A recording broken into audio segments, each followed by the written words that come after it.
আসসালামু আলাইকুম সম্মানিত ১৯তম শিক্ষক নিবন্ধন পরীক্ষার্থী যারা রয়েছেন সকলকে আজকের লাইভ ক্লাসে স্বাগত জানাচ্ছি। আশা করি সকলে ভালো আছেন, সুস্থ আছেন।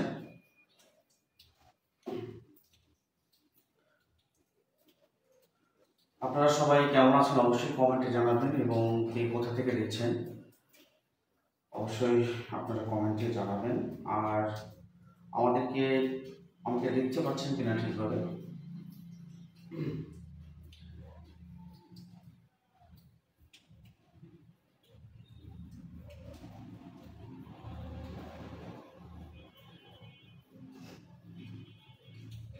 প্রিয় হবু শিক্ষকবৃন্দ, ১৯তম শিক্ষক নিবন্ধন পরীক্ষার্থী যারা রয়েছেন সকলকে আজকে লাইভে স্বাগত জানাচ্ছি। আপনাদের যারা বুকে স্বপ্ন নিয়ে রয়েছেন, শিক্ষক হবেন এবং ১৯তম শিক্ষক নিবন্ধন থেকে যারা প্রস্তুতি গ্রহণ করছেন, আগামী পরীক্ষার জন্য যারা পড়াশোনা করছেন, তাদের বুকে এক বুক স্বপ্ন নিয়ে তারা সামনে এগিয়ে যাচ্ছেন। তো আপনাদের পথ চলে আমরা আপনাদের সহযোগী হতে চাই। তো আজকে আপনাদের সামনে আমি স্কুল পর্যায়ের বাংলা বিষয়ে লিখিত ছোট্ট একটি বিষয় নিয়ে কথা বলবো এবং স্কুল পর্যায়ে যারা স্কুল এবং কলেজ পর্যায়ে, শুধুমাত্র এই ক্লাসটি স্কুল পর্যায়ে বা কলেজ পর্যায়ের জন্য নয়, এটি স্কুল কলেজ এবং স্কুল ২ পর্যায়ে সকল পর্যায়ের পরীক্ষার্থীদের প্রিলিমিনারি বিষয়টি একটু কভার করবে। আর একটা হলো যারা লিখিত পরীক্ষা দেবেন বাংলা বিষয়ে তাদের জন্য এই ক্লাসটি আরও গুরুত্বপূর্ণ একটি ক্লাস হবে বলে আমি মনে করছি। যারা আমাকে দেখছেন লাইভে অবশ্যই কমেন্টে জানাবেন কে কোথা থেকে দেখছেন। মুস্তাকিম রহমান, আসসালামু আলাইকুম। ওয়ালাইকুম আসসালাম। মাহবুবুল আলম মাহবুব স্যার বলেছেন, সেলিম স্যার, সেলিম স্যার। মাহবুব স্যার অসাধারণ একজন সাধারণ জ্ঞানের শিক্ষক। স্যার সাদিক একাডেমিতে রয়েছেন, আপনাদের ক্লাস নিচ্ছেন। অবশ্যই আপনারা স্যারের ক্লাস পেয়ে খুবই আনন্দিত এবং উপকৃত হচ্ছেন, এটা আমার বিশ্বাস। স্যার অনেক ভালো মানের এবং অসাধারণ একজন শিক্ষক। স্যারকে অসংখ্য ধন্যবাদ সুন্দর একটি কমেন্ট করার জন্য। আর প্রিয় ১৯তম শিক্ষক নিবন্ধন পরীক্ষার্থী যারা রয়েছেন, আজকের এই ক্লাসটি দেখছেন, আমার সামনে একটি খুব গুরুত্বপূর্ণ একটি বিষয়, যে বিষয়টি আপনাদের সামনে আলোচনা করব, বাংলা বানানের নিয়ম। আচ্ছা, বাংলা বানান থেকে আমাদের বাংলা বিষয়ে লিখিত পরীক্ষায় প্রশ্ন এসে থাকে এবং সিলেবাসে বাংলা বানানের নিয়ম এবং তার সাথে রয়েছে বানান শুদ্ধিকরণ। আবার বানান অর্থাৎ বাংলার যে উচ্চারণ রয়েছে, বিভিন্ন শব্দের যে সঠিক উচ্চারণ, সেই সঠিক উচ্চারণটা লিখতে বলা হয় এবং সেখান থেকে উচ্চারণের কিছু নিয়ম লিখতে বলা হয়। সিলেবাসে আমাদের এটা রয়েছে স্কুল পর্যায়ে। তো এইটা স্কুল পর্যায়ে এবং স্কুল পর্যায়ে লিখিত অংশটা এবং স্কুল পর্যায়ে, কলেজ পর্যায়ে, স্কুল ২ পর্যায়ে সকলেরই প্রিলিমিনারি কভার করবে এই ক্লাসটা। আমার মনে হয় ক্লাসটি আপনারা উপকৃত হবেন এই ক্লাসটি। চলুন আমরা ক্লাসে প্রবেশ করি। যারা লাইভটি দেখছেন অবশ্যই লাইভটি শেয়ার করবেন, আর লাইভটি শেয়ার করলে আপনার পাশাপাশি অন্যরাও দেখে ক্লাস উপকৃত হবে আশা করি। তো চলুন আমরা ক্লাসে প্রবেশ করি। তো দেখুন, আমরা আজকে যে বিষয়টি আপনাদের সামনে নিয়ে এসেছি সেটি হলো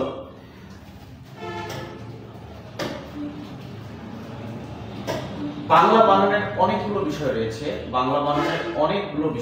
হ্যাঁ, বাংলা বানান মনে করুন যে আপনার বাংলা বানানের অনেক নিয়ম রয়েছে। আপনারা জানেন বাংলা একাডেমি কর্তৃক প্রণীত যে বাংলা বানানের নিয়ম রয়েছে, সেই বাংলা বানানের নিয়মে তৎসম শব্দ, অতৎসম শব্দ সহ বিভিন্ন দেশি বিদেশি শব্দের যে সকল নিয়ম কানুন রয়েছে, সেই নিয়ম কানুনগুলো আমরা ধারাবাহিকভাবে আলোচনা করব।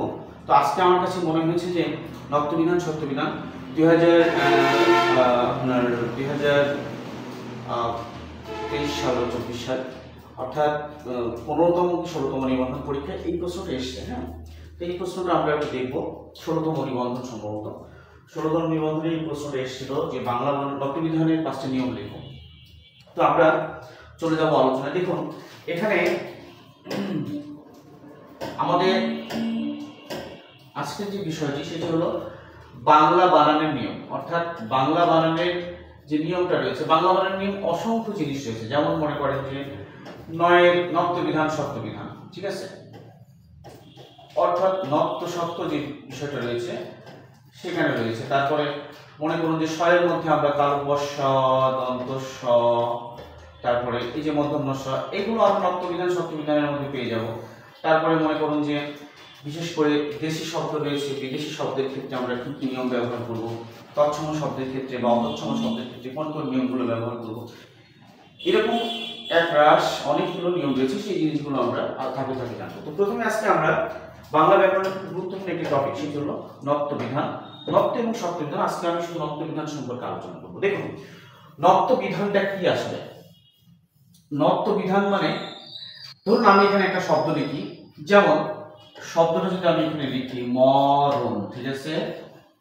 আচ্ছা এখানে দেখুন এই মরণ শব্দের পরে, এখানে মরণ শব্দের পরে আপনি কি ব্যবহার করেছেন, মূর্ধন্য ব্যবহার করেছেন, তাই না। মরণ শব্দের শেষে অর্থাৎ রয়ের পরে যে নটা এসে সেটা কি মূর্ধন্য। আচ্ছা এখানে যদি আপনি দন্তন্য ব্যবহার করেন, এখানে যদি আপনি দন্তন্য ব্যবহার করেন, মনে করুন আপনি এখানে দন্তন্য ব্যবহার করছেন, ঠিক আছে, এই জায়গাটায় আপনি দন্তন্য ব্যবহার করছেন, এখানে যদি আপনি দন্তন্য ব্যবহার করেন তাহলে এই শব্দটা ভুল হবে, এই শব্দটা কি হবে, অশুদ্ধ হবে। এখন নিয়ম অনুযায়ী আমরা যেটা দেখি তৎসম শব্দে অর্থাৎ রয়ের পরে কোনো ন আসলে সেক্ষেত্রে সাধারণত আমরা মূর্ধন্য ব্যবহার করি। এই যে একটা নিয়ম, যেখানে তৎসম শব্দ বলতে আমরা বুঝি সংস্কৃত শব্দ, ঠিক আছে, যে সংস্কৃত শব্দ থেকে সরাসরি অনেক শব্দ আমাদের বাংলা ভাষায় এসেছে। তো এরকম কিছু শব্দের মধ্যে যদি আমরা ন ব্যবহার করতে চাই, সংস্কৃত শব্দে ন ব্যবহার করতে হলে অবশ্যই আপনাকে মূর্ধন্য ব্যবহার করতে হবে। তাহলে এখানে এটা কি ভুল, নিয়মটা হলো যে রয়ের পরে আমাকে কি ব্যবহার করতে হবে, মূর্ধন্য ব্যবহার করতে হবে। এই যে নিয়মটা হলো নত্ব বিধান, এই নিয়মটার নামই হচ্ছে নত্ব বিধান, ঠিক আছে। এখন ধরুন আমি যদি ব্যবহার করি, ধরুন এখানে একটা শব্দ লিখি কণ্ঠ, তাহলে এখানে কণ্ঠের এখানে ন আসছে, নটা কি দন্তন্য আসবে নাকি মূর্ধন্য আসবে, অবশ্যই কি আসবে, মূর্ধন্য আসবে। দেখুন কণ্ঠবর্ণ লিখতে গেলে আমরা কি লিখি, ঠ লিখি, ঠটা কি হলো, ঠটা হলো ট বর্গীয় ধ্বনি, কি হলো ট, ঠ, ড, তারপরে ধ, এর পরে যদি কোনো ন আসে, এরপরে যদি কোনো ন ব্যবহার করতে চাই আমরা আমাদেরকে অবশ্যই কি ব্যবহার করতে হবে, মূর্ধন্য ব্যবহার করতে হবে। এই যে নিয়মটা, এই নিয়মটার নামই হচ্ছে নত্ব বিধান। অর্থাৎ তৎসম শব্দে নয়ের ব্যবহারটা যখন আমরা মূর্ধন্য ব্যবহার করি, দন্ত নয়ের স্থানে যখন আমরা মূর্ধন্য ব্যবহার করি কোন শব্দে, তৎসম শব্দে, সেটাকে আমরা বলে থাকি নত্ব বিধান, সেটাকে আমরা কি বলে থাকি, নত্ব বিধান বলে থাকি। আচ্ছা এখন আমরা একটু নিয়মগুলো একটু আলোচনা করার চেষ্টা করব। দেখুন তার মানে আমরা কি বুঝলাম, তৎসম শব্দ নয়ের ব্যবহারটা যখন মূর্ধন্য হয় তখনই সেটা হয় নত্ব বিধান। আচ্ছা আমরা এখানে কিছু নিয়ম নিয়ে এসেছি, নিয়মগুলো আমরা একটু বোঝার চেষ্টা করব। দেখুন প্রথমটা হচ্ছে বলছে যুক্ত ব্যঞ্জনে ট বর্গীয় অর্থাৎ ট বর্গের বর্ণগুলি, ট বর্গীয় বর্ণগুলি কি, ট, ঠ, ড, ঢ মূর্ধন্য, কি ট, ঠ, ড, ঢ মূর্ধন্য। এর পূর্ববর্তী যদি কোনো ন ব্যবহার করতে আমরা চাই তাহলে সেই নটা কি হবে, সেই নটা অবশ্যই কি হবে, মূর্ধন্য হবে, সেই নটা অবশ্যই মূর্ধন্য হবে। আচ্ছা যেমন দেখুন এখানে বলা হচ্ছে যে এই জায়গাটা খেয়াল করুন, যেমন টয়ের পূর্বে যদি আমরা ন ব্যবহার করতে চাই, টয়ের পূর্বে যেমন কি কি শব্দ আসতে পারে, যদি আমরা টয়ের পূর্বে ন ব্যবহার করতে চাই, যেমন কণ্ঠ, তার মানে নটা মূর্ধন্য হবে। ঘন্টা, আচ্ছা এখানে আকার হবে ঘণ্ট বা ঘন্টা, নির্ঘণ্ট, নিষ্কণ্ঠ, বন্টন, এই যে শব্দগুলো, অর্থাৎ দেখেন এখানে নয়ের সাথে কি আসছে, ট আসছে, ট, ঠ, ড, ঢ যখনই আসবে তখনই কিন্তু আমরা সাধারণত ওখানে কি ব্যবহার করব। দেখুন এখানে বিশেষ একটা নিয়ম, এটা বিশেষ নিয়মটা কি, ট বর্গীয় ধ্বনির পরে আমরা ট বর্গীয় ধ্বনির সাথে আমরা যে নটা ব্যবহার করব সেটা হবে কি, সেটা অবশ্যই মূর্ধন্য হবে, ঠিক আছে। যেমন দেখুন নয়ের সাথে ছ ব্যবহার করলে কি, অবগুণ্ঠন, উৎকণ্ঠ, দেখুন মূর্ধন্য নয় ছ, উৎকণ্ঠ মূর্ধন্য নয় ছ, মূর্ধন্য নয় ছ, মূর্ধন্য নয় ছ, মূর্ধন্য নয় ছ, মূর্ধন্য নয় ছ, অর্থাৎ ছয়ের সাথে কোন ন আসবে, মূর্ধন্য। তারপরে দেখুন মূর্ধন্য নয় ড, যেমন দেখুন মূর্ধন্য নয়ের সাথে আমরা ডয়ের সাথে কোনটা ব্যবহার করব, মূর্ধন্য, ডয়ের সাথে কোনটা ব্যবহার করব? মূর্ধন্য। ডয়ের সাথে কোনটা ব্যবহার করব? ডয়ের সাথে কোনটা ব্যবহার করব? এই যে এই জিনিসগুলো হচ্ছে আপনার নত্যলিখানের একটা অন্যতম নিয়ম, যে ট বর্গীয় ধ্বনির সাথে যখনই আমরা ন ব্যবহার করব সেই নটা কি হয়ে যাবে? সেই নটা অবশ্যই মূর্ধন্য হতে হবে। তারপর দেখুন এই যে শব্দটা, এই শব্দটা এখানে দেখুন, এখানে একটা ব্যতিক্রম জিনিস আছে। সেটা কি ব্যতিক্রম জিনিসটা হলো কি? ব্যতিক্রম জিনিসটা হলো যখন আমরা কোনো বিদেশি শব্দের ক্ষেত্রে বাংলা বানালে, মনে করেন যে এখানে ট ঠ ড, এই জায়গাটায় ট ঠ ড, এই জায়গাটায় টাইপিং মিস্টেক হয়েছে, এখানে ট ঠ ড, এইগুলোর এর আগে যদি কোনো অবিকল্প কোনো শব্দ আমরা ব্যবহার করি, যেমন মনে করেন যে এখানে ধরেন এজেন্ট, আচ্ছা এটা বিদেশি শব্দ, এটা ইংরেজি শব্দ, তাই না? এজেন্ট বানানে কি আমরা দন্তন্য এই টয়ের সাথে কি মূর্ধন্য লিখবো? না। বিদেশি শব্দের ক্ষেত্রে ট বর্গীয় ধ্বনির সাথে কখনো আমরা মূর্ধন্য ব্যবহার করব না। কি ব্যবহার করব? দন্তন্য ব্যবহার করব। তাহলে ওয়ারেন্ট, এজেন্ট, কমান্ডো, কম্পাউন্ডার, ঠিক আছে? এজেন্ট, ওয়ারেন্ট, কমান্ডো, কম্পাউন্ডার, এই জিনিসগুলো হচ্ছে আমাদের বিদেশি শব্দ। এইজন্য আমরা দেখুন এখানে আমরা কি ব্যবহার করেছি? এই জায়গাটা আমরা ব্যবহার করেছি মূর্ধন্যটা, এগুলো কি মূর্ধন্য? এগুলো মূর্ধন্য না, এগুলো দন্তন্য। এগুলো কি? দন্তন্য। অর্থাৎ কেন আমরা দন্তন্য ব্যবহার করছি? এগুলো দন্তন্য ব্যবহার করছি কারণ এগুলো বিদেশি শব্দ। এগুলো কি শব্দ? বিদেশি শব্দ। তাহলে এগুলো যেহেতু তৎসম শব্দ না, তৎসম শব্দ আসলে পরে আমরা সেখানে কি ব্যবহার করব?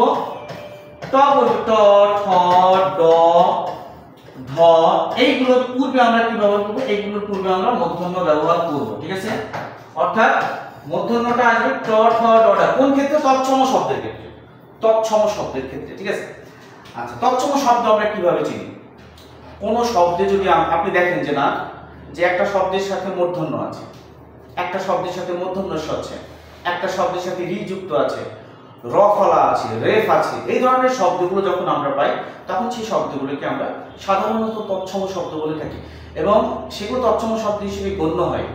আচ্ছা, এখন দেখুন এমন কিছু শব্দ আছে যে র ফলা থাকলে কি সেটা তৎসম শব্দ হবে? না, সেটা নিয়ম আলাদা। সেটা এরকম কিছু শব্দ রয়েছে যে শব্দগুলো আমরা তৎসম বাদেও এই জিনিসগুলো থাকতে পারে, ঠিক আছে? কিন্তু সেগুলোর নিয়ম হচ্ছে আলাদা, সেটা আমরা আসবো আস্তে আস্তে।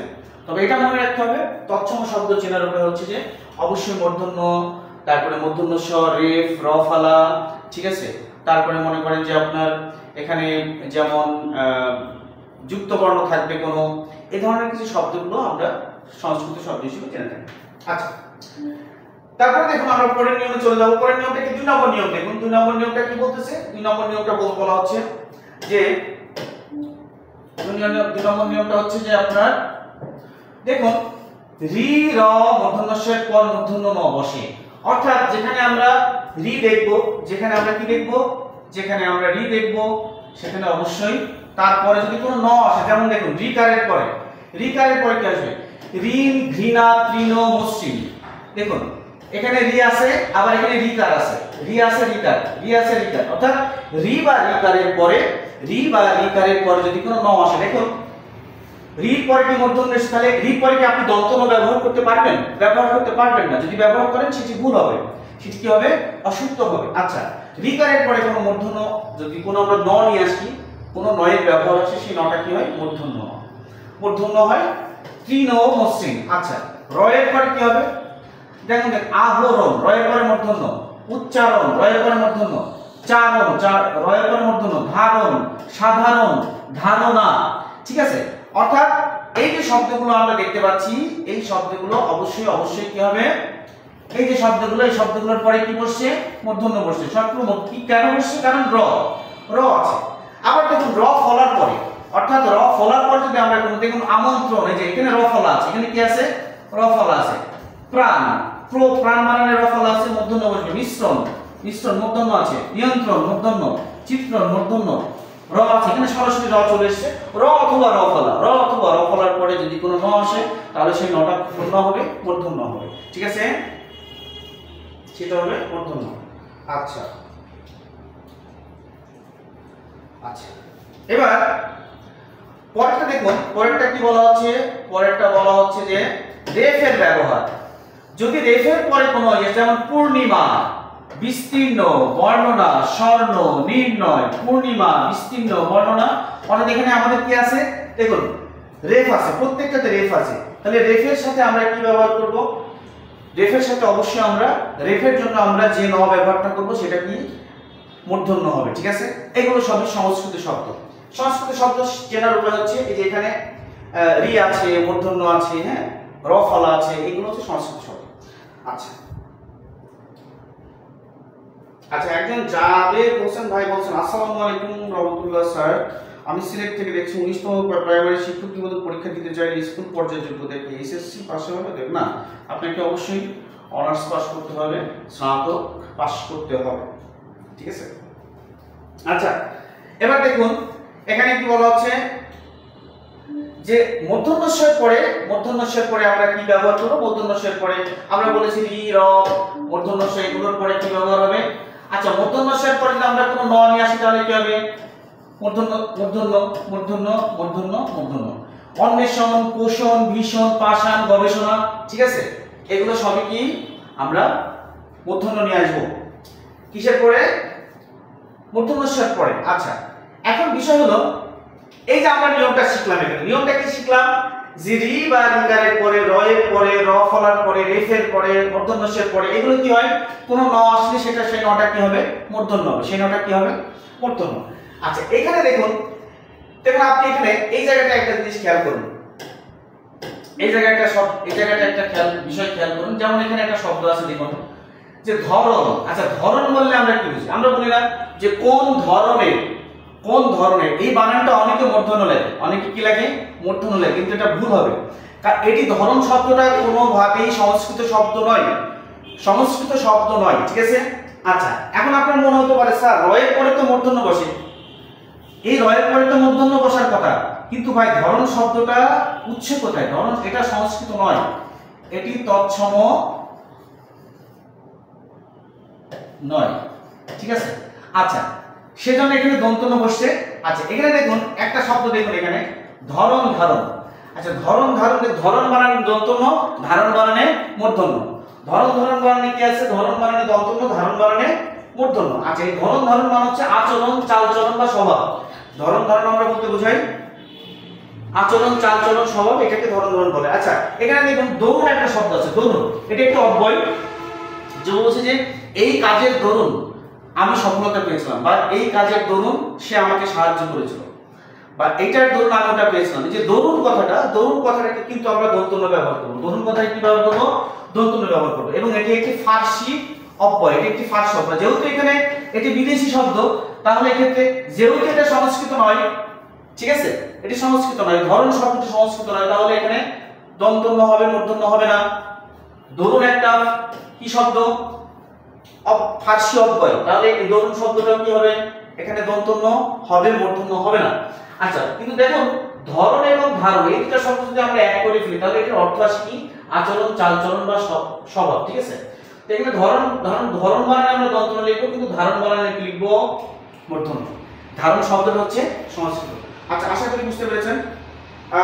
মাহমুদুল আলম সৈয়দ বলছেন ঠিকানাটা ইনবক্সে দিন। আচ্ছা আসসালামু আলাইকুম স্যার। ওয়ালাইকুম আসসালাম। ডালিয়া খানম বলছেন। আচ্ছা আমরা পরবর্তীতে চলে যাব। দেখুন 3 নম্বর নিয়ম বলছি, দেখুন 3 নম্বর নিয়মটা কি বলতেছে? 3 নম্বর নিয়মটা একটু বোঝার চেষ্টা করবেন। দেখুন 3 নম্বর নিয়মটা হচ্ছে আপনার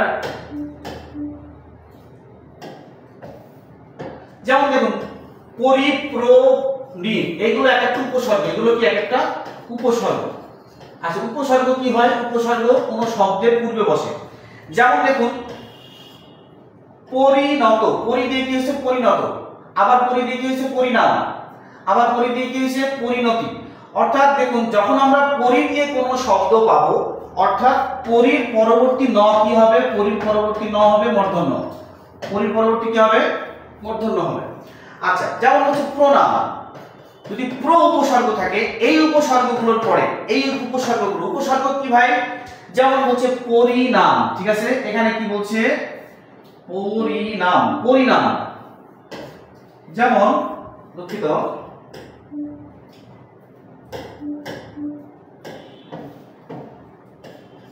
আচ্ছা, পরি, ঠিক আছে, প্রো। আচ্ছা, এখানে আমরা একটা নাম লিখব, এখানে মনে করেন আমরা নাম লিখব। আচ্ছা, এখন পরির পরে যে নাম বানানে নটা আসে, এই নটা কি হবে? এটা মূর্ধন্য হবে। কেন? কারণ এই পরি উপসর্গ আছে, এই জন্য এখানে দন্তন্য হবে না, এখানে কি হবে? আবার এখানে কি আছে? প্রোনাম, ঠিক আছে, অর্থাৎ প্রোর পরে নটা মূর্ধন্য, পরির পরে নটা মূর্ধন্য, ঠিক আছে। আচ্ছা, যেমন এখানে বলছে যে নির্ণয়, নীরের পরে নটা কি আসবে? মূর্ধন্য। অর্থাৎ এই উপসর্গ তিনটা আমরা যখনই পাবো তখন কিন্তু এর পরবর্তী নটা কি হবে? এর পরবর্তী নটা হবে মূর্ধন্য মূর্ধন্য মূর্ধন্য মূর্ধন্য মূর্ধন্য মূর্ধন্য মূর্ধন্য। আচ্ছা, এটা বুঝতে পেরেছেন মনে হয়? আচ্ছা, তারপরে দেখুন এখানে ব্যতিক্রম কিছু দুটা শব্দ আছে। এই শব্দগুলোর ক্ষেত্রে দেখুন এখানে পরি, এটা আপনাদের মাথায় রাখতে হবে। দেখুন আপনার মনে হতে পারে যেমন আমরা লিখছি কি নির্ণয়, তাই না? এখানে আমরা কি লিখছি? আমরা লিখছি হচ্ছে নির্ণয়। তাহলে এই জায়গাটায় কি আছে? নির উপসর্গ আছে, তাই না? প্রথমে নির উপসর্গ আছে। এখানে দেখুন নির্নিমেষ, এই শব্দটা কিন্তু ব্যতিক্রম, পরিনির্বাণ, এই দুটো শব্দ কিন্তু এখানে কিন্তু মূর্ধন্য ব্যবহার হবে না। এখানে কি ব্যবহার হবে? এখানে দন্তন্য ব্যবহার হবে। এই দুটো শব্দ মাথায় রাখবেন, এই দুটো শব্দ হচ্ছে ব্যতিক্রম শব্দ, ঠিক আছে। আচ্ছা আচ্ছা, আমরা দেখতে পাচ্ছি ঠিকানাটা ডালিয়া করে হচ্ছে স্যার সাউন্ড ক্লিয়ার না, সাউন্ড ক্লিয়ার না। আচ্ছা, দুঃখিত।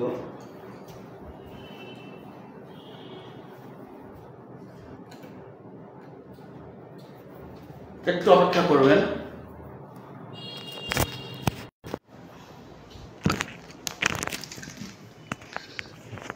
এবার শোনা যাচ্ছে কিনা একটু জানাবেন তো, এবার শোনা যাচ্ছে কিনা একটু জানাবেন কাইন্ডলি।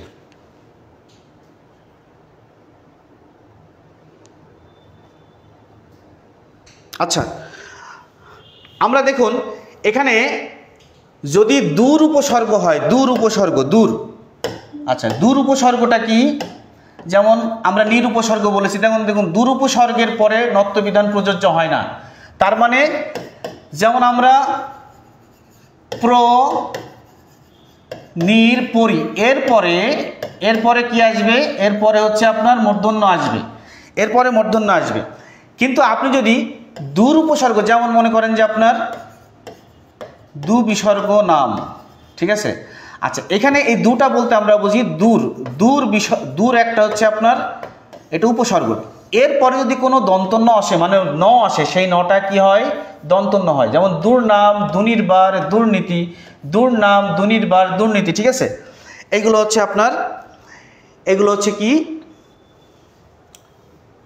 নত্ব বিধান খাটে না এই শব্দগুলোর ক্ষেত্রে। অর্থাৎ দূর উপসর্গ যদি আসে তাহলে সেক্ষেত্রে নত্ব বিধান অর্থাৎ মূর্ধন্যটা ব্যবহার হবে না, সেখানে কি ব্যবহার হবে? দন্তন্য ব্যবহার হবে। আচ্ছা, আরেকটা জিনিস আছে দেখুন, সমাজবদ্ধ শব্দে আমাদের কখনো নত্ব বিধান খাটে না। যেমন দেখুন এখানে ত্রিনয়ন, পরনিন্দা, এইগুলো সবই সমাজবদ্ধ শব্দ। হ্যাঁ, এ ধরনের সমাজবদ্ধ শব্দগুলোর ক্ষেত্রে আমরা কি ব্যবহার করব? দন্তন্য ব্যবহার করব, মূর্ধন্য ব্যবহার করব না। ত্রিনয়ন, ঠিক আছে। এখানে দেখুন রফলা আছে, এখানে কি আছে? ত্রিবানানে রফলা আছে। তাহলে স্বাভাবিকভাবে আপনার মনে হতে পারে এখানে মূর্ধন্য হবে, কিন্তু না। কেন মূর্ধন্য হবে না? কারণ এটা একটা সমাজবদ্ধ শব্দ। এখানে কি একটা সমাজবদ্ধ শব্দ। পরনিন্দা, এখানে র আছে, আপনার কাছে মনে হতে পারে র এর পরে মূর্ধন্য হবে। নো, মূর্ধন্য হবে না, কি হবে? দন্তন্য হবে, কারণ এটা সমাজবদ্ধ শব্দ। অর্থাৎ সমাজবদ্ধ শব্দে আমরা সংস্কৃত যে নত্ব বিধানের নিয়মটা পাচ্ছি, সেই নিয়মটা সমাজবদ্ধ শব্দের ক্ষেত্রে খাটছে না, ঠিক আছে। অর্থাৎ সমাজবদ্ধ শব্দ আমরা মূর্ধন্য ব্যবহার করতে পারবো না, দন্তন্য ব্যবহার করবো। আচ্ছা, দেখুন 4 নম্বর প্রশ্নটা দেখুন। 4 নম্বর প্রশ্নটা কি বলতেছে? 4 নম্বর প্রশ্নটা বলছে যে 4 নম্বর প্রশ্ন দেখুন, অপর পরা পূর্ব প্র, অপর পরা পূর্ব প্র এর পরে যদি কোনো ন আসে, সেই নটা কি হবে? মূর্ধন্য হবে। যেমন দেখুন অপরাহ্ন, পরাহ্ন, পূর্বাহ্ন, প্রাহ্ন। আচ্ছা, এই যে ন, এই হয়ের নিচে এটা মানে হচ্ছে, হয়ের নিচে এটা মানে হচ্ছে হ যোগ মূর্ধন্য, হ যোগ মূর্ধন্য। অর্থাৎ এখানে হ যোগ মূর্ধন্য, এটার মানে কি? হ যোগ মূর্ধন্য। এখন দেখুন এই জায়গাটা দেখুন অপর আছে না, তাহলে অপর পরে এই যে এটা মূর্ধন্য এসছে, পর এসছে, পরের পরে কি হবে মূর্ধন্য, পূর্বের পরে মূর্ধন্য, পয়রা ফলের পরে মূর্ধন্য। অর্থাৎ আমরা এই জিনিসটা খেয়াল করব যে অপর পরা পূর্ব, আর একটা কি বললাম প্র। অর্থাৎ এইগুলোর পরে আমরা কি নিয়ে আসবো, মূর্ধন্য নিয়ে আসবো। এগুলোর পরে কি নিয়ে আসবো, মূর্ধন্য নিয়ে আসবো। এগুলোর পরে কি নিয়ে আসবো, মূর্ধন্য নিয়ে আসবো। অর্থাৎ অপর পরা পূর্ব প্র, এর পরে কি আসবে, এর পরে আসবে মূর্ধন্য, এর পরে আসবে কি মূর্ধন্য। আচ্ছা, এবার দেখুন কিন্তু এমন কিছু শব্দ আছে, যেমন এখানে বলছে কি অপরাহ্ন বানানে মূর্ধন্য, পরাহ্ন বানানে মূর্ধন্য, পূর্বাহ্ন বানানে মূর্ধন্য। আগেই বলেছি আমি, যখন এরকম থাকবে তখন বুঝে নিতে হবে হ আর মূর্ধন্য। কি বললাম, হ আর মূর্ধন্য। কিন্তু যদি এরকম থাকে, এরকম থাকলে কি হবে, হ যোগ দন্তন্য, হ যোগ দন্তন্য, হ যোগ দন্তন্য। ঠিক আছে, স্যার বলছি ইগো হচ্ছে।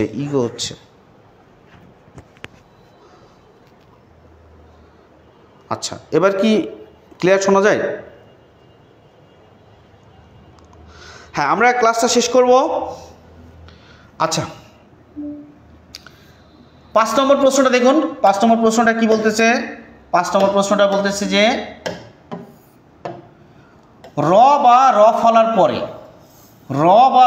পরে যদি অয়ন শব্দ থাকে, কি থাকে, র বা র ফলার পরে যদি অয়ন শব্দ থাকে, অয়ন শব্দ, র বা র ফলার পরে যদি অয়ন শব্দ থাকে, তাহলে কি হবে, সেই অয়নের পরে কি হবে দেখুন তো, অয়নের পরে কি হবে, মূর্ধন্য হবে। অয়নের পরে কি হবে, অর্থাৎ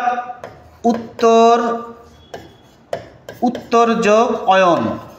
আচ্ছা, তাহলে অয়ন বানানটা, এখন এই অয়ন বানানে আপনি কি লিখবেন, যখন এটা একসাথে করে ফেলবেন তখন কি হবে, অয়ন বানানটা এখানে দেখুন, এই উত্তরের এখানে এই অ আর এখানকার অ, এই দুটা মিলে কি হচ্ছে, আ হবে। অর্থাৎ এখানে সন্ধি হয়েছে। ঠিক আছে, উত্তরায়ণ, নারায়ণ, পরায়ণ। অর্থাৎ দেখুন এই অয়ন না, অয়ন শব্দ আছে বলে, তাহলে অয়ন শব্দের পরে আমরা কি ব্যবহার করছি, মূর্ধন্য ব্যবহার করছি। অয়নে এই ধরনের শব্দ যেমন উত্তরায়ণ, নারায়ণ, পরায়ণ, রামায়ণ, এই ধরনের শব্দগুলো আমরা কি ব্যবহার করব, মূর্ধন্য ব্যবহার করব। কারণ কি, এখানে অয়ন শব্দ আছে। ঠিক আছে, এখানে কি আছে, অয়ন শব্দ আছে। আচ্ছা, এবার দেখুন 6 নম্বরে দেখুন, 6 নম্বর নিয়মটা দেখব আমরা। 6 নম্বর নিয়মটা এখানে খেয়াল করুন যে 6 নম্বর নিয়মটা বলতেছে কি, 6 নম্বর নিয়মটা বলতেছে যে রি র মূর্ধন্যস্যের পরে স্বরধ্বনি, যদি খেয়াল করুন এটা রি বসবে, রি আসতে পারে, র আসতে পারে মূর্ধন্যস্যের পরে, কিন্তু এর পরে কোনো স্বরধ্বনি আসবে, কোনো স্বরধ্বনি আসতে পারে অন্তর্য, অন্তস্থ, ব, হ, অনুস্বর এবং ক বর্গীয় ধ্বনি, অর্থাৎ ক, খ, গ, ঘ। আবার কি বলছে, প বর্গীয় ধ্বনি, অর্থাৎ প, ফ, ব, ভ, ম। যদি রি বা র, যেমন দেখুন এখানে রি আছে, এই জায়গাটা রি আছে না, রি কারের পরে প আসছে। পটা কি, পটা হলো প বর্গীয় ধ্বনি, অর্থাৎ প, ফ, ব, ভ, ম। এরপরে ভাই আপনি কোন ন ব্যবহার করবেন, মূর্ধন্য ব্যবহার করতে হবে। তারপরে দেখুন এখানে কি আছে, এই যে অন্তর্য, অন্তস্থ, ব, হ, এর ভিতর কোনটা আছে, হ আছে। তাহলে এরপরে কি আছে, একটা স্বরধ্বনি এসছে না, স্বরধ্বনির পরে কি একটা র আসছে, তাহলে এখন কি বসাবেন আপনি, মূর্ধন্য বসাইতে হবে। আচ্ছা, তারপরে দেখুন অর্পণ, প্রথমে এখানে কি স্বরধ্বনি এসছে, র এসছে, র এর পরে প, তারপরে অ, অর্থাৎ প বর্গীয়, এখানে র এর পরে রি র মূর্ধন্যস্বর, রি র মূর্ধন্যস্বর পরে যদি প, তারপরে ক, প, ফ, ব, ভ, ক, খ, গ, ঘ, অন্তর্য, অন্তস্থ, ব, হ, এই ধরনের কোনো বর্ণ আসে, তাহলে তার পরবর্তী নটা হয়ে যাবে মূর্ধন্য, তার পরবর্তী নটা হয়ে যাবে কি, মূর্ধন্য। আচ্ছা, তারপর দেখুন এখানে কিছু শব্দ আছে, যেই শব্দগুলো স্বভাবতই মূর্ধন্য, অর্থাৎ এই শব্দগুলোই সবসময় মূর্ধন্য হবে, এরা কোনো নিয়ম মানে না, এদের মধ্যে কোনো নিয়ম নাই। যেমন বলছে চাণক্য মাণিক্যগণ, বাণিজ্য লবণ মন, বেণু বিনা কঙ্কন কণিকা, কল্যাণ শোণিত মণি, স্থান গুণ পুণ্যবেণী, ফণি অনু বিপণী গণিকা, আপন লাবণ্য বাণী, রিপুন ভনিতা পানি, গৌণ কোন ভান পন শান, চিক্কন নিক্কন তিন, তুনো কুফনি কোনই, কুফনি মানে কফনি মানে হচ্ছে কোনই বোঝাচ্ছে, কফনি বণিক গুণ গণনা পিনাক পণ্যবান। আচ্ছা, এটা অনেকের মুখস্থ আছে, অনেকের মুখস্থ আছে, আমার পুরোপুরি মুখস্থ নাই। এখন এইটা এখানে যতগুলো শব্দ দেখছেন এই সবগুলোর ভিতরে মূর্ধন্য আছে না, এই সবগুলোর মধ্যে মূর্ধন্য আছে। এই মূর্ধন্যগুলো কি বলেন তো? এরা কোনো আগে যে নিয়মগুলো জানলেন এরা কোনো নিয়মের মধ্যে পড়ে না, এরা কোনো নিয়মের মধ্যে পড়ে না। অর্থাৎ এরা স্বভাবতই যখন বুঝবেন তখন এরা কোনো নিয়মের মধ্যে পড়ে না। অর্থাৎ আপনি এইগুলো কোনো নিয়ম দিয়ে ব্যাখ্যা করতে পারবেন না, এগুলো কোনো নিয়ম দিয়ে ব্যাখ্যা করতে পারবেন না। অর্থাৎ এখানে যতগুলো শব্দ আছে সবগুলো কি, মনে করেন চাণক্য মাণিক্যগণ, বাণিজ্য লবণমন, বেণুবিনা কঙ্কন কণিকা, কল্যাণ শোভিত মণি। আচ্ছা, এই শব্দগুলো একটু মনে রাখতে হবে। এখন আপনি যখন পরীক্ষায় লিখবেন তখন কিন্তু এই উদাহরণটাও মানে এই নিয়মটাও আপনাকে লিখতে হবে, ঠিক আছে? এই নিয়মটাও আপনাকে লিখতে হবে।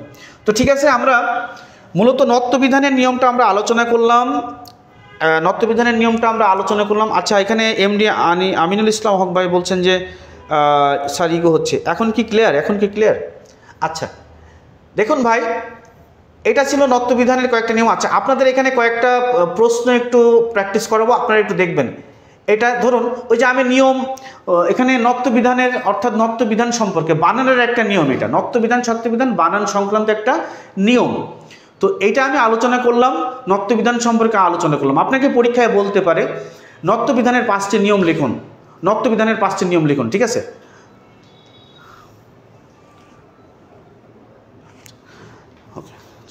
নত্যবিধানের বানান লিখুন। এই জিনিসটা এই প্রশ্ন আকারে আসতে পারে, অথবা আসতে পারে যে কয়েকটা শব্দ দিয়ে বলতে পারে যে এই শব্দগুলোর শুদ্ধ রূপ লিখুন, ঠিক আছে? আচ্ছা, তো দেখুন আমি এই যে এখানে যে বিষয়গুলো আলোচনা করলাম, এই যে নিয়ম সংক্রান্ত যে বিষয়গুলো আলোচনা করেছি, এই আলোচনাগুলো আপনারা এখানে যে বিষয়টা পেয়েছেন সেটা যদি বাসায় একটু অধ্যয়ন করেন, একটা ভালো বইয়ের থেকে যদি এটা পড়েন, অবশ্যই আপনি আরও জিনিসটা ক্লিয়ার হতে পারবেন, ঠিক আছে?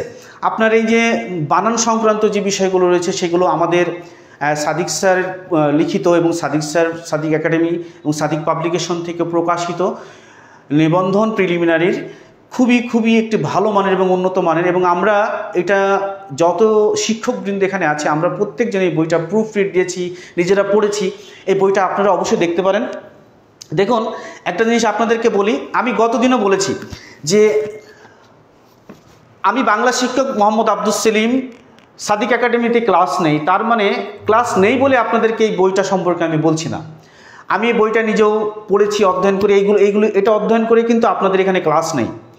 সো আপনারা অবশ্যই এই বইটা সংগ্রহ করবেন। এই বইটা আমাদের দ্বারা পরীক্ষিত এবং পরিমার্জিত, এবং এটা বলা যায় সুন্দরভাবে একের A to Z সুন্দর করে, যেমন আমার বাংলা বিষয়টা আমি সুন্দর করে দেখেছি, কোথায় কি সমস্যা আছে সেগুলো সবই সমাধান করা আছে, এবং এখানকার উপস্থাপনা, এই বইয়ের মধ্যে যে উপস্থাপনাগুলো রয়েছে, যে বিষয়গুলো উল্লেখ করা আছে, এটা আপনাদের জন্য খুবই এবং গুরুত্বপূর্ণ এবং উপকারী বলে আমি মনে করি।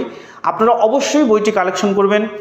এবং আমি আগেই বলেছি যে সাদিক একাডেমিতে আমি ক্লাস নেই বলে আমি কিন্তু আপনারা বলতে পারেন স্যার হয়তো প্রচার করছে। শুধু প্রচার করা না, আমি প্রচার করছি, এটা সত্য কথা, কিন্তু বইটার মান, এই মানের উপরে আমার আস্থা আছে। এই আস্থা থেকে আমি বইটা আপনাদের সামনে তুলে ধরছি। বইটা অবশ্যই আপনারা সংগ্রহ করবেন। 19তম শিক্ষক নিবন্ধন প্রিলিমিনারির অসাধারণ একটি বই, এবং সাদিক স্যার কর্তৃক লিখিত এই বইটি, এবং আমরা প্রত্যেক শিক্ষক, বিষয়ভিত্তিক শিক্ষক, আমরা শিক্ষক মণ্ডলী এগুলো সুন্দরভাবে পরিমার্জন করেছি, যাচাই বাছাই করেছি, ভুলগুলো সমাধান করার চেষ্টা করেছি। আপনারা অবশ্যই বইটি সংগ্রহ করবেন। আশা করি আপনারা অনেক বেশি উপকৃত হবেন। আর বেশি কিছু বলবো না বই সম্পর্কে, শুধু এটুকুই বলবো, সাফল্যের শিখরে যদি পৌঁছাতে চান, ভালো একটা বই আপনার লাগবে, আর সেই বইটি হতে পারে 19তম শিক্ষক নিবন্ধন প্রিলিমিনারি সাদিক স্যার রচিত এই বইটি। আপনারা নির্দ্বিধায় নিঃসংকোচে বইটি সংগ্রহ করতে পারেন। আশা করি বইটি সংগ্রহ করবেন। এবং আমরা যে ক্লাসগুলো নিচ্ছি, যে বিষয়ভিত্তিকগুলো আলোচনা করছি, যেমন এখানে আমি যে বিষয়টা আলোচনা করি সেটা এই বিষয়গুলো এই বই কিন্তু আছে। লিখিত প্রিলিমিনারির জন্য, লিখিত এবং এটা লিখিত প্রিলিমিনারির বই, কিন্তু এই বিষয়গুলো বইয়ে কিন্তু আছে, ঠিক আছে? তো ঠিক আছে, বইটি অবশ্যই কালেকশন করবেন। আমি আপনাদের সামনে জাস্ট কয়েকটি বিষয় আলোচনা করব। দেখুন এইগুলো আমি একটু শুদ্ধ আপনাদের মাধ্যমে একটু করতে চাই। দেখুন 1 নম্বর প্রশ্নটা বানান শুদ্ধিকরণ। ওকে, আমি এইটি করি, ক্লাসটা শেষ করবো ইনশাল্লাহ। প্রথম প্রশ্ন দেখুন, প্রথম প্রশ্নটা কি, যে বানান শুদ্ধিকরণ, এখানে কোন বানানটা সঠিক? 1 নম্বর আপনাদের কমেন্টে দেখতে চাই, 1 নম্বর প্রশ্নের সঠিক উত্তর কোনটি হবে? 1 নম্বর প্রশ্নের সঠিক উত্তর কোনটি হবে এটা আপনাদের কাছে আমি দেখতে চাই। ঠিক আছে, আপনারা অবশ্যই অবশ্যই অবশ্যই অ্যান্সার করবেন। 1 নম্বর প্রশ্ন। আচ্ছা, একজন প্রশ্ন করেছেন, জি ক্লিয়ার। আচ্ছা দেখুন, 1 নম্বর প্রশ্নের সঠিক উত্তরটা কি হবে? আপনারা উত্তর করার চেষ্টা করবেন। 1 নম্বর প্রশ্ন, আমাদের মাঝে সম্মানিত মাহবুব স্যার চলে এসেছেন, স্যারকে স্বাগত জানাচ্ছি। আচ্ছা, আপনারা 1 নম্বর প্রশ্নের উত্তরটা করবেন। 1 নম্বর প্রশ্নের সঠিক উত্তর কি বলেন তো?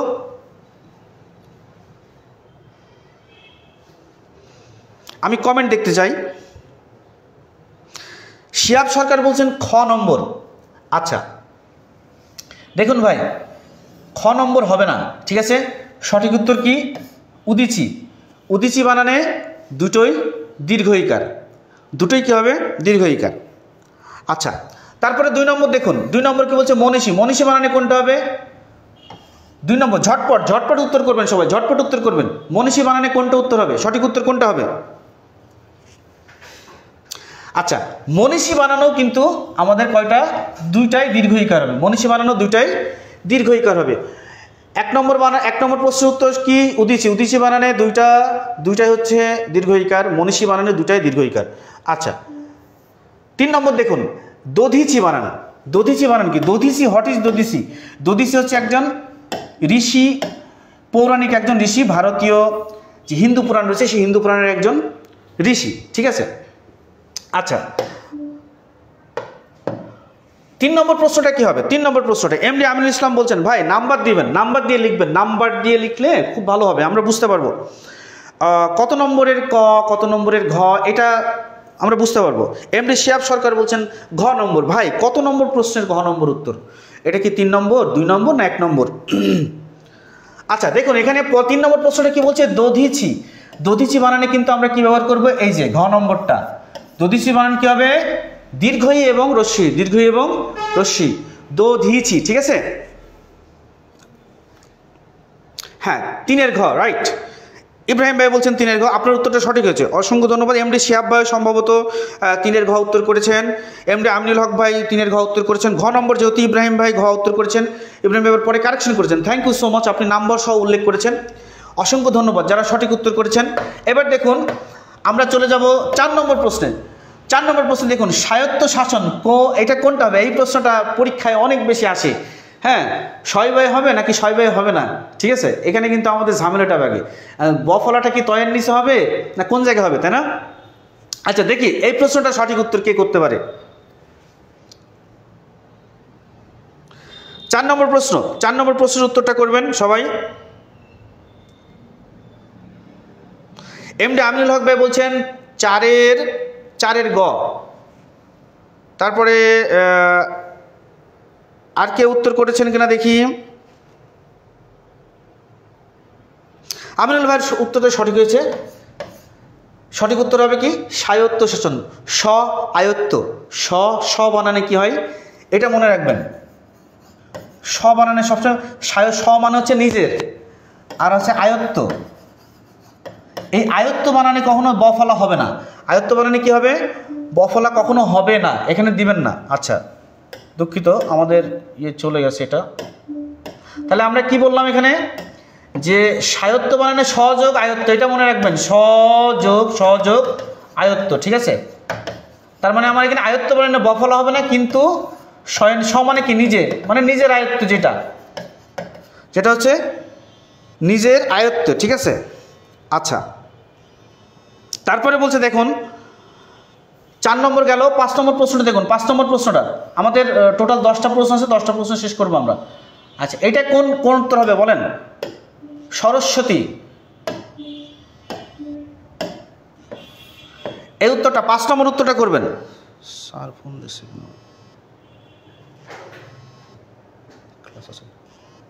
ক্লাস আছে। আপনারা 5 নম্বর উত্তরটা করবেন, 5 নম্বর উত্তরটা, 5 নম্বর।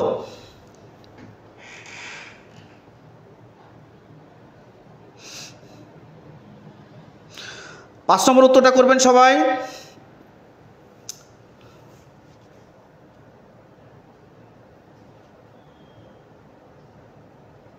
পাশের ঘ, ইব্রাহিম ভাই বলছেন পাশের ঘ। আচ্ছা, পাশের ঘ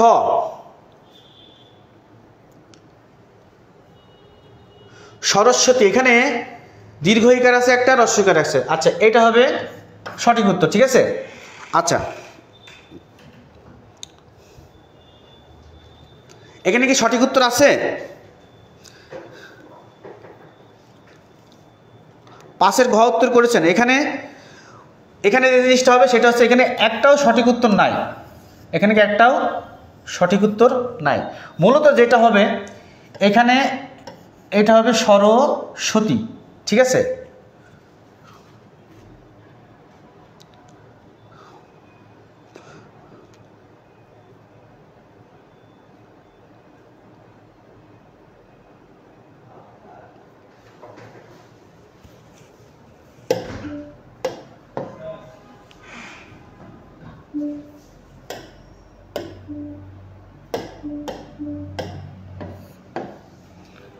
এটা হলো সঠিক, সরস্বতী,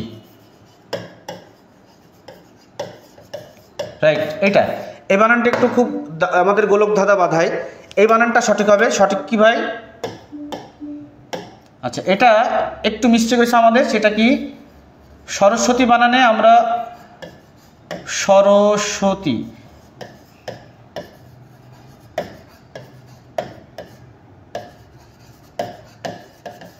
আচ্ছা এটা আমাদের একটু মিস্টেক হয়েছে। মিস্টেকটা কি, যে এখানে মূলত আমাদের দন্তস্বয় ব ফলাটা কোন জায়গায় হবে? দন্তস্ব বয় ফলাটা কি পরেরটাই হবে নাকি শেষেরটাই হবে, মানে প্রথমটাই হবে? এখানে শেষেরটায়, অর্থাৎ শেষেরটায় ব ফলা হবে, প্রথমটায় ব ফলা হবে না।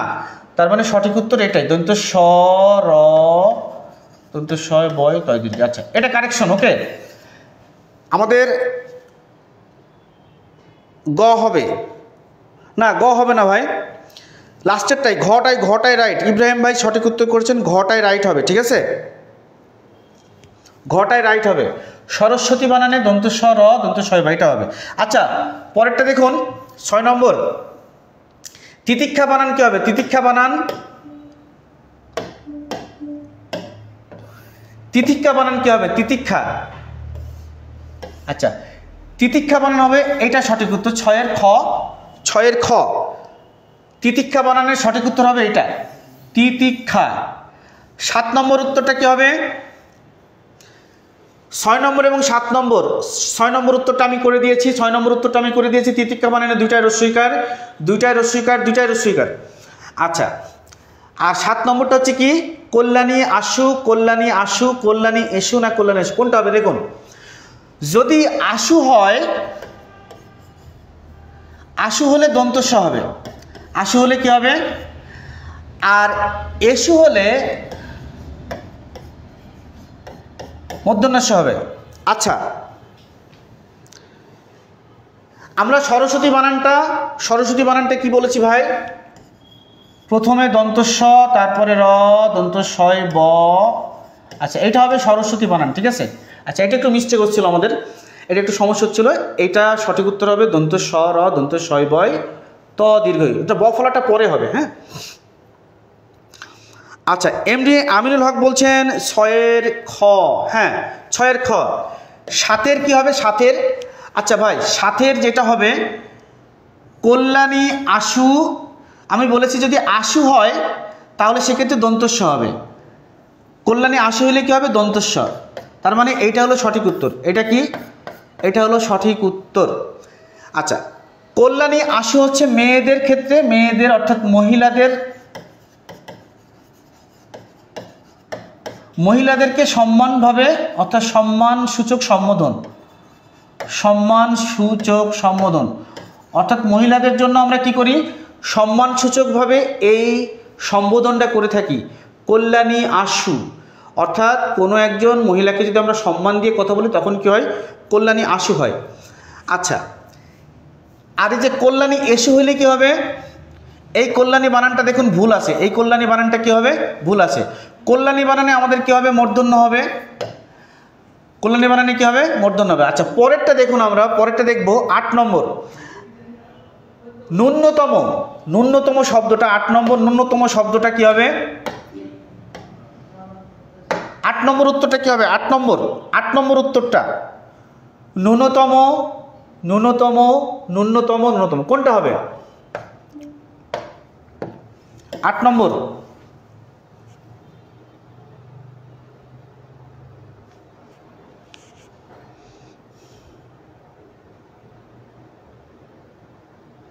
আবিরুল ভাই 7-এর ক উত্তর করেছেন। আচ্ছা 8 নম্বর কোনটা হবে দেখুন, এইটা এইটা এইটা এটা নাকি এইটা?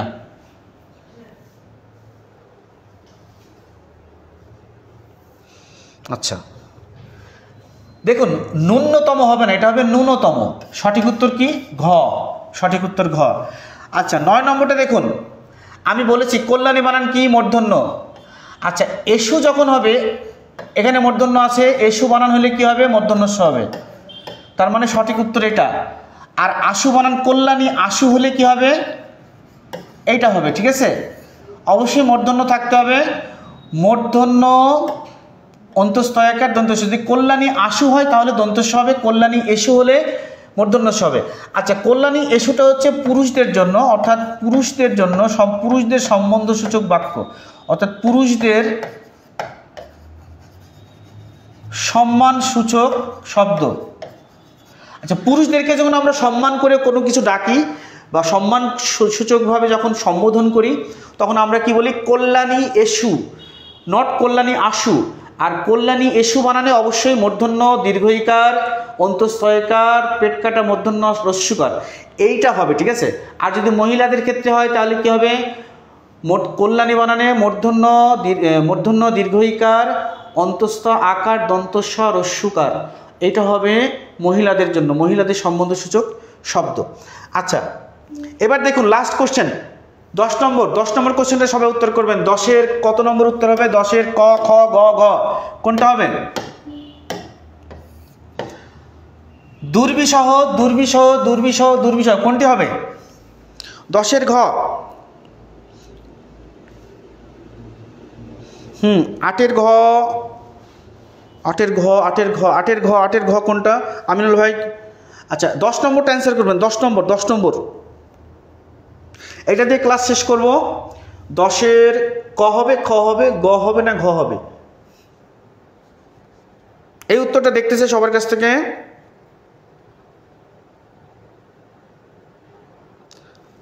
আচ্ছা পিয়ারুল ইসলাম ভাই উত্তর করেছেন 10-এর ক, 10-এর দুর্বিষহ বানান, এটা রাইট। দুর্বিষহ বানান এটা, অর্থাৎ দেখুন এখানে রেফ আছে না, আমরা জানি রেফের জন্য কিন্তু আমরা শটা কি নিয়ে আসবো? মূর্ধন্যস্ব। রেফের জন্য শটা নিয়ে আসবো মূর্ধন্যস্ব। আচ্ছা এটা হলো আমাদের আজকের ক্লাস হলো। আমরা প্রথমে নত্যবিধান সম্পর্কে কয়েকটা রুলস আলোচনা করেছি, নিয়ম আলোচনা করেছি, এবং এটা আমাদের লিখিত বাংলা বিষয়ের লিখিত পরীক্ষার জন্য এবং প্রিলিমিনারির জন্য গুরুত্বপূর্ণ। বানান থেকে আমাদের অনেক প্রশ্ন আসবে। আচ্ছা আমরা 10টা কোশ্চেন বানান থেকে, বানান শুদ্ধিকরণ থেকে আমরা দেখেছি। আচ্ছা বানান শুদ্ধিকরণ,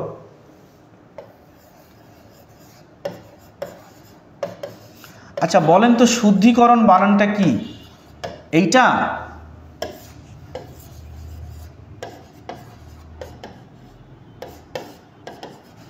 নাকি এইটা?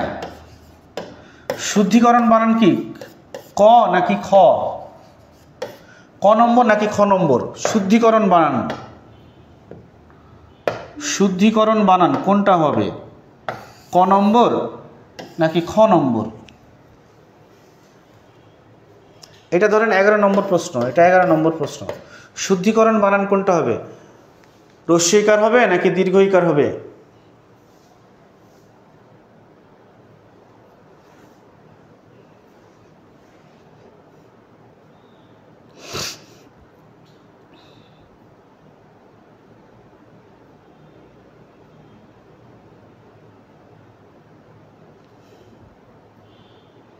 আমাদের অনেকে উত্তর করার দেখতে চাই। আচ্ছা দেখুন শুদ্ধিকরণ বানানে আমরা দীর্ঘইকার ব্যবহার করব। হ্যাঁ এটা হলো শুদ্ধ, আমরা শুদ্ধিকরণ মানে অনেক বইয়ে অনেক জায়গায় রস্যইকার থাকে, কিন্তু না। ডক্টর মোহাম্মদ আমিন অর্থাৎ ডক্টর মোহাম্মদ আমিন নামে একজন ভাষাবিজ্ঞানী রয়েছেন এবং ব্যাকরণবিদ রয়েছেন। ওনার বইয়ে এটা আছে, যেমন অনেক শব্দ রয়েছে, যেমন একত্রীকরণ, শুদ্ধিকরণ, এরকম বেশ কিছু শব্দ রয়েছে, অর্থাৎ যেখানে আমরা দীর্ঘইকার আমাদের ব্যবহার করতে হয়। ঠিক আছে, তো দীর্ঘইকার ওখানে স্বভাবতই আমরা দীর্ঘইকার ব্যবহার করি, যেগুলো সংস্কৃত শব্দের মধ্যে পড়ে সেই ধরনের শব্দগুলোকে আমরা অবশ্যই, যেমন এটা সংস্কৃত শব্দ কেন, দেখেন এখানে মূর্ধন্য আছে, দেখছেন। আর যুক্তবর্ণ থাকলে সেটা ধরে নিতে হবে, যুক্তবর্ণের ক্ষেত্রে সাধারণত সেটা সংস্কৃত শব্দ হয়। ঠিক আছে, আচ্ছা 11 নম্বর খ, রাইট, সঠিক উত্তর হবে খ। অনেকে ক উত্তর করেছেন, যারা ক উত্তর করেছেন, আচ্ছা আমিনুল ভাই বা আমিনুল হক ভাই উত্তর করেছেন 11 খ, অসংখ্য ধন্যবাদ, আপনার উত্তরটা সঠিক হয়েছে। আচ্ছা যাই হোক, আমরা ক্লাসের মাঝখানে একটা বানান নিয়ে আমরা একটু দ্বিধায় পড়ে গেছিলাম, সে বানানটা আমি আবারও বলছি, সেটা হচ্ছে কি সরস্বতী। হ্যাঁ, সরস্বতী বানানটা এটা হবে। আচ্ছা এই বানানটা আমি একটু দ্বিধায় পড়ে গেছিলাম, যেটা আসলে একটু বুঝে উঠতে পারিনি। সরস্বতী বানানের ক্ষেত্রে আমরা যেটা হচ্ছে সরস্বতী, তো সরস্বতী সেক্ষেত্রে এই যে বফলা না, এখানে একটা উচ্চারণের দ্বিত্ব হয়। হ্যাঁ, যেখানে বফলা থাকে অনেক সময় মাঝখানে আমরা, যেমন বিশ্বাস, এখানে কি সরস্বতী, তো সরস্বতী উচ্চারণের ক্ষেত্রে স এর নিচে বফলা, এটার জন্য দ্বিত্ব হয়, তো বফলাটা আসলে মাঝখানেই হবে। ঠিক আছে, আচ্ছা কিন্তু শুরুতে যদি থাকে তাহলে কিন্তু আপনার উচ্চারণটা দ্বিত্ব হয় না। আর সরস্বতী বানানে আমরা প্রথমে বফলা পাবো না, মাঝখানে গিয়ে বফলা আসবে। ঠিক আছে, এটা হলো দীর্ঘইকার, শেষে আছেই। তো এটা হলো বিষয়। তো সবাই ভালো থাকবেন, সুস্থ থাকবেন। আজকের ক্লাস এখানে শেষ করছি, আর আগামী ক্লাসে কোনো একটা বিষয় নিয়ে হাজির হব। তো সবাই ভালোভাবে পড়াশোনা করুন, সবার জন্য শুভকামনা থাকবে, আপনাদের পরিশ্রম যেন ভালো একটি ফলাফল নিয়ে আসতে পারে, সাফল্যের সর্বোচ্চ চূড়ায় আপনারা সবাই অবস্থান করুন, এই দোয়া করছি। এবং আপনাদের সবার জন্য শুভকামনা থাকবে, ভালোবাসা থাকবে, দোয়া থাকবে। আজকের মতো বিদায় নিচ্ছি। আসসালামু আলাইকুম ওয়া রাহমাতুল্লাহ।